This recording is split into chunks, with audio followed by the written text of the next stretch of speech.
The Strip lit up tonight, celebrating a historic weekend in Las Vegas.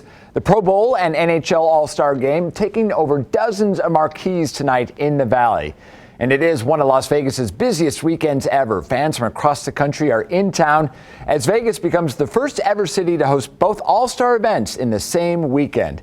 We have team coverage for you tonight. Our sports team taking us to the Bellagio Fountains and T-Mobile as the NHL Skills Show went down. And meteorologist Ted Purdy breaking down the weather this weekend. But first, let's get out to Fox 5's Drew Andre breaking down the impact this weekend could have. Drew?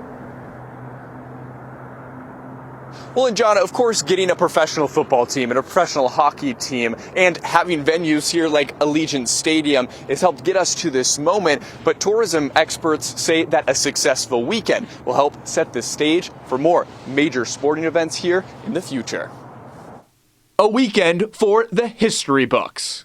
It really enters us as a sports city, as a sports mecca, something that we always knew we could be, but we didn't have the opportunity until we had the Golden Knights. Vegas becomes the first town to host two All-Star games this same weekend. Because we know we're going to be hosting the Super Bowl in a couple of years. And so being able to do this really kind of is like a test run for us to show what we can do. But Vegas has a capacity to hold those kind of events that other cities just don't have. A predicted big week for gaming, while NFL and NHL fans will fill hotel rooms and restaurants, and of course, spend while they're here. But hospitality and revenue management expert Amanda Bellarmino says it's also a chance for Vegas to prove itself as a host city.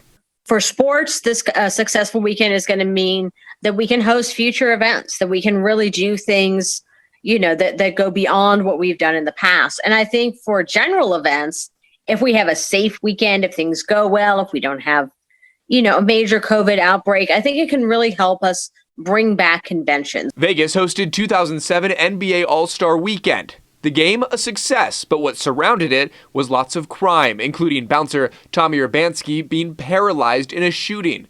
Then Mayor Oscar Goodman called it a disastrous weekend. What do you think in the past has maybe held back Vegas from getting some of these large events? Misunderstanding a lot of people had about sports betting, the stigma around sports betting. But now that sports betting is legal in so many states, that it's destigmatized. This is one of the first big post-COVID events that we've had that's going to be attracting people that may not normally come to Las Vegas for another reason. Now, the NHL All-Star Game is tomorrow, and then the weekend will be capped off with the Pro Bowl right here at Allegiant Stadium on Sunday. Now, of course, both of those events will be inside. We know this week it's been chilly, especially with these festivities leading up to the weekend.